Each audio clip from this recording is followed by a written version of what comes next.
வாழ்க வளமுடன் நண்பர்கள் அனைவருக்கும் வணக்கம். நான் உங்கள் நண்பன் Arjun, SEBI registered research analyst.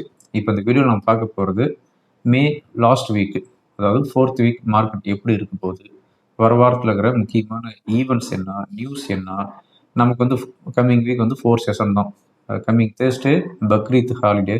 So இந்த 4 செஷனில் வொலாட்டிலிட்டி கண்டிப்பாக இருக்கும், ஏன்னா மந்த்லி எக்ஸ்பிரியில் இருக்கிறோம். அது மட்டும் இல்லாமல் புலி வருதுன்ட்டு ட்ரம்ப்பும் உருட்டிட்டு இருக்கிறாரு.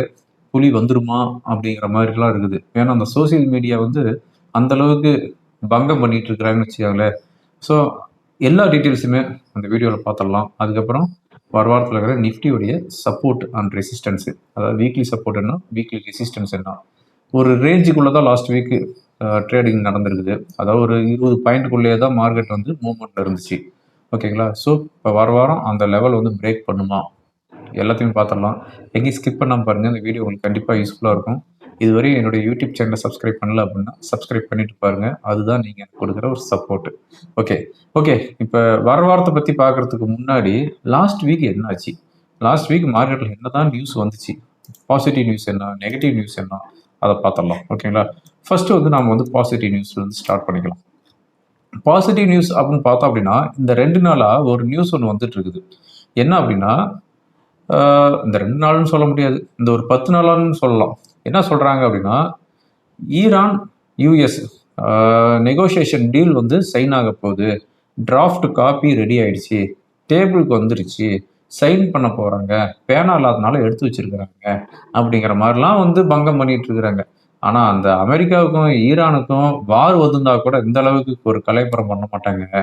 இவங்க இந்த டிராஃப்ட் பேப்பர் ரெடி ஆயிடுச்சு, இன்னும் சில மணி துளிகளில் கையெழுத்தாக போகுது அப்படின்ட்டு ஈரான்லேருந்து வர நியூஸும் அமெரிக்காலேருந்து வந்துட்டு இருக்கிற நியூஸ் எல்லாமே வந்து ஒரே மாதிரி நியூஸை கொடுத்துட்டு இருக்கிறாங்க. அது மாதிரி தான் இப்போ, அதாவது எஸ்டர்டே வந்து வேற ஒரு நியூஸ் வந்துச்சு, அது வந்து நான் நெகட்டிவ்ல சொல்கிறேன். பாசிட்டிவ்ல வந்து பார்க்கும்போது இன்னைக்கு விடியற் காலையில இருந்து சம் நியூஸ் வந்துட்டு இருக்குது. அதாவது ஆக்சியாஸ் அப்படிங்கிற ஒரு ரிப்போர்ட்டு, நியூயார்க் டைம்ஸ் அந்த ரிப்போர்ட்டு, வால் ஸ்ட்ரீட் ஜோர்னல், இவங்க எல்லாமே வந்து ஒரே மாதிரியான நியூஸ் வந்து சொல்லிக்கிறாங்க. என்ன அப்படின்னா, அதாவது சில மணி துளிகளில் இந்த டீல் வந்து சைன் ஆக போகுது அப்படின்ட்டு இப்பெல்லாம் பிரேக்கிங் நியூஸ் யூஎஸ்ல இருந்து வந்துட்டு இருக்குது. ஆனால் சில மணி துளிகள் அப்படிங்கிறதுக்கு அவங்களுக்கு என்னங்கிற விவரம் தெரியாதாட்டு இருக்குது. சில மணி துளிகள்னு சொல்லி இந்த ஒரு வாரமாக இதே நியூஸை வச்சு ஓட்டிட்டு இருக்கிறாங்க. இப்போ வந்து ஒரு படி மேலே போய் யூஎஸ் பிரசிடென்ட்டும் வந்து டீல் வந்து சைன் ஆக போகுது அப்படிங்கிற மாதிரிலாம் மெசேஜ் கொடுத்துட்டு இருக்கிறாரு. ஓகே, அந்த பாசிட்டிவ் நியூஸில் வந்து பார்க்கும்போது ஒரு 6 பாயிண்ட்ஸ் வந்து அவங்க கொடுத்துருக்குறாங்க. அந்த யூஎஸ் ஈரான் ட்ரேட் டீலில் என்ன பண்ணிக்கிறாங்கன்னா, அதை பீஸ் டீலில் வந்து என்ன சொல்லியிருக்கிறாங்க அப்படின்னா, ஃபர்ஸ்ட் பாயிண்டாக வந்து இந்த சீஸ்ஃபயர் நெக்ஸ்ட் 60 டேஸுக்கு வந்து எக்ஸ்டெண்ட் பண்ணுறோம் அப்படின்னு ஃபர்ஸ்ட் பாயிண்ட் கொடுத்துருக்குறாங்க. செகண்ட் பாயிண்ட்டை வந்து பார்த்தோம் அப்படின்னா, ஸ்ட்ரைட் ஹார்மூஸ் ஓப்பன் பண்ணுறோம், இந்த 60 டேஸுக்கும் ஈரான் வந்து ஸ்ட்ரைட் ஹார்மூஸ் வந்து ஓப்பன் பண்ணுது. தேர்ட் பாயிண்ட் என்ன சொல்கிறாங்க அப்படின்னு பார்த்தோம் அப்படின்னா, இந்த ஸ்ட்ரைட் ஹார்மூஸில் யூஎஸ் பிளாக்கெட் பண்ணிக்கிறாங்க பார்த்தீங்களா, அதாவது முற்றுகையிட்டு இருக்கிறாங்க பார்த்தீங்களா, அதை வந்து யூஎஸ் வந்து ரிமூவ் பண்ணிக்கிறோம் அப்படின்னு சொல்லியிருக்கிறாங்க. Third point. ஃபோர்த் பாயிண்ட் என்ன சொல்லியிருக்கிறாங்க அப்படின்னு பார்த்தோம் அப்படின்னா, ஈரான் அவங்களுடைய ஆயிலை எந்த கண்ட்ரிங்களுக்கு வேணாலும் எவ்வளோ வேணாலும் செல் பண்ணிக்கலாம் அப்படின்ட்டு ஃபோர்த் பாயிண்ட் வந்து கொடுத்துருக்குறாங்க. ஃபிஃப்த் பாயிண்ட் என்ன சொல்லிக்கிறாங்கன்னா, யூஎஸ் ஈரான் மேலே இருக்கிற சம் சாங்ஷன்ஸ்லாம் இருக்குது, அதாவது அவங்களுக்கு வந்து சம் தடைகள்லாம் போட்டிருக்கிறாங்க, அந்த தடைகளை வந்து ரிமூவ் பண்ணுறோம் அப்படின்னு யூஎஸ் வந்து சொல்லியிருக்கிறாங்க அப்படின்னு சொல்கிறாங்க.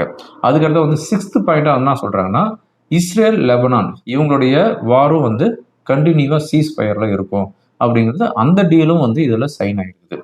ஓகே, 7th பாயிண்ட் என்ன சொல்லிக்கிறாங்க அப்படின்னு பார்த்தோம் அப்படின்னா, இந்த நெகோசியேஷன் பீரியட் இந்த 60 டேஸில் ஈரான் வந்து அந்த என்ரிச்மெண்ட், யுரேனியம் என்ரிச்மெண்ட் வந்து யூஎஸ்கிட்ட ஹேண்ட் ஓவர் பண்ணிடணும். அதே டைம் வந்து நியூக்ளியர் வெப்பன்ஸுக்கு எந்த ஒரு ப்ரொசீஜரும் ஸ்டார்ட் பண்ணக்கூடாது அப்படிங்கிற மாதிரி இந்த டீலில் வந்து வந்திருக்குது. இந்த இதெல்லாம் வந்து இந்த 7 பாயிண்ட்ஸும் வந்து ஆல்மோஸ்ட் கன்ஃபார்ம் ஆயிடுச்சு. இந்த 7 பாயிண்ட்ஸ் வந்து ட்ரம்ப்பும் ஈரானும் வந்து சைன் பண்ண போகிறாங்க, இன்னும் சில மணி துளிகள் அப்படின்ட்டு பிரேக்கிங் நியூஸ் வந்துட்டு இருக்குது.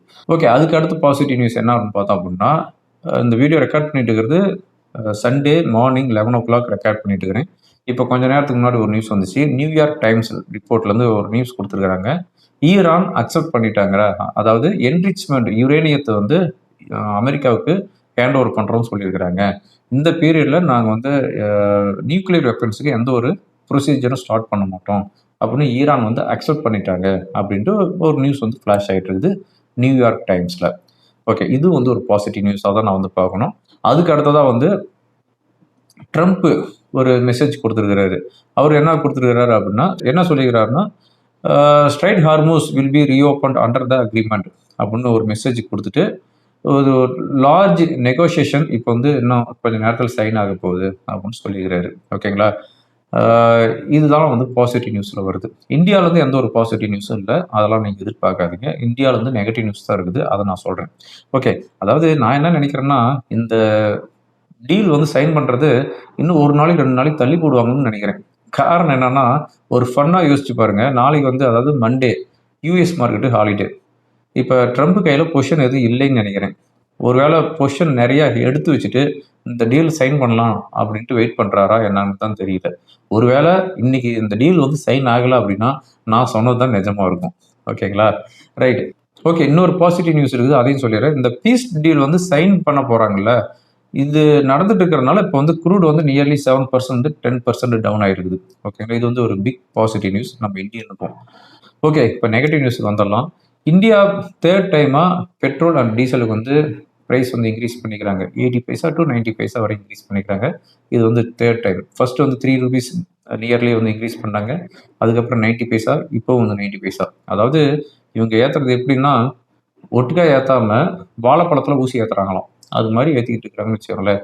ஸோ இப்போ இந்த 3 டைமும் வந்து பார்த்தோம் அப்படின்னா கிட்டத்தட்ட ₹4.50 ₹5 வரையும் பெர் லிட்டருக்கு வந்து இன்க்ரீஸ் ஆகிருக்குது. ஓகே, இதனுடைய இம்பேக்ட் என்ன அப்படின்னா, ஜூன் மந்த்து நமக்கு ரிசர்வ் பேங்க் ஆஃப் இந்தியாவுடைய இன்ட்ரெஸ்ட் ரேட் டிசிஷன் இருக்குது. அதில் ரேட் ஹைக் பண்ணுறதுக்கு உண்டான பாசிபிலிட்டிஸ் பிரகாசமாக தெரிஞ்சுக்கிட்டு இருக்குன்னு வச்சுக்கோங்களேன். ஸோ இப்போ ஏற்கனவே இந்த மந்த் வந்த WP இன்ஃப்ளேஷன், CPI இன்ஃப்ளேஷன் இதெல்லாம் ஹையாக வந்துருக்குது. இப்போ ஜூன் மந்த்து நமக்கு Reserve Bank of India rate hike பண்ணுறதுக்கு உண்டான பாசிபிலிட்டிஸ் இருக்குது. அதுக்கு சம் இண்டிகேட்டர் சொல்கிறேன் பாருங்க. அதாவது ஏப்ரலில் வந்து RBIயோட இன்ட்ரெஸ்ட் ரேட் டிசிஷன் வந்துச்சு. ஏப்ரலில் வரும்போது நம்ம இந்தியன் ருப்பி வந்து 92.6 இருந்துச்சு. இப்போ வந்து நியர்லி 97 வந்துருச்சு. அதுக்கடுத்து வந்து இந்தியாவுடைய 10-year பாண்ட் ஈல்டு 6.89 இருந்துச்சு ஏப்ரல் 8 அன்னைக்கு. இப்போ வந்து 7.12 இருக்குது. அதுக்கடுத்து வந்து நம்ம இந்தியாவுடைய ஃபாரெக்ஸ் ரிசர்வ் எவ்வளோ இருந்துச்சு அப்படின்னா $688 பில்லியன் இருந்துச்சு ஏப்ரல் 8 அன்னைக்கு. ஆனால் இப்போ வந்து 697 பில்லியன் வந்துருக்குது. ஃபாரெக்ஸ் ரிசர்வ் வந்து இன்க்ரீஸ் பண்ணியிருக்கிறாங்க. அதுக்கு அடுத்ததாக டாலர் இண்டெக்ஸு 99.13 இருந்தது, இப்போ வந்து 99.45 வந்துருக்குது. கன்சியூமர் ப்ரைஸ் இண்டெக்ஸ் அதாவது CPI இன்ஃப்ளேஷன் வந்து எவ்வளோ இருந்துச்சு அப்படின்னா 3.2% இருந்தது, இப்போ வந்து 3.5% வந்துருக்குது. WP இன்ஃப்ளேஷன் 2.3 இருந்தது, இப்போ வந்து 8.3 வந்துருக்குது. அதுக்கு அடுத்தது வந்து liquidity surplus April month $4.4 trillion இருந்தது, இப்போ வந்து $1.1 ட்ரில்லியன் வந்துருச்சு. ஸோ ரேட் ஹைக் பண்ணுறதுக்கு உண்டான சிம்டம்ஸ் எல்லாமே வந்து நல்லா இண்டிகேட் பண்ணிட்டு இருக்குன்னு வச்சுக்கோங்களேன். ஓகே, இப்போ நம்ம ருப்பி 96.8 வந்துருக்கு, நியர்லி 97க்கு வந்துருச்சு, ஆல் டைம் லோவுக்கு வந்துருச்சு. இது வந்து நெகட்டிவ் நியூஸ். FIs கண்டினியூவாக வந்து செல் பண்ணிட்டு இருக்கிறாங்க, இது நெகட்டிவ் நியூஸ். இது எல்லாமே வந்து இந்தியாவிலேருந்து வந்துட்டு இருக்கிற நெகட்டிவ் நியூஸ். அதுக்கடுத்து வந்து ஜியோ பொலிட்டிக்கல் டென்ஷன். அதாவது இப்போ தான் வந்து என்ன சொல்கிறாங்க, டிராஃப்ட் பேப்பர் ரெடி ஆகிடுச்சு, சைன் பண்ண போகிறோம் அப்படின்னு சொல்லிட்டு இருக்கிறாங்க. ஆனால் நேற்று மார்னிங், அதாவது சாட்டர்டே மார்னிங் வந்து ஒரு பிரேக்கிங் நியூஸ் வந்துட்டு இருந்துச்சு. கம்மிங் மண்டே வந்து மெமோரியல் டே ஹாலிடே யூஎஸில். அந்த மெமோரியல் டே ஹாலிடேவை வந்து அதாவது லாங் வீக்கெண்டை வந்து எல்லா ஆஃபீஸரும் வந்து ஹையர் ஆஃபீஸர் எல்லாமே வந்து கேன்சல் பண்ணிவிட்டு எல்லாம் ஒயிட் ஹவுஸுக்கு வந்துட்டு இருக்கிறாங்க. ட்ரம்ப்பும் வந்து அவருடைய கோல்ஃப் பிளே கிரவுண்ட்லேருந்து அவருடைய எல்லா பிளானும் வந்து கேன்சல் பண்ணிவிட்டு ஒயிட் ஹவுஸுக்கு வந்துட்டு இருக்கிறாரு. ஈரான் கூட ஃப்ரெஷ்ஷாக வந்து வார் ஸ்டார்ட் பண்ண போகிறாங்க அப்படின்ட்டு எப்போனா Saturday morning, Saturday early morning இது வந்து பிரேக்கிங் நியூஸாக வந்துட்டு இருந்துச்சு. ஆனால் இப்போ வந்து இந்த மாதிரியான ஒரு பிரேக்கிங் நியூஸ் வந்துட்டு இருக்குது. ஓகேங்களா?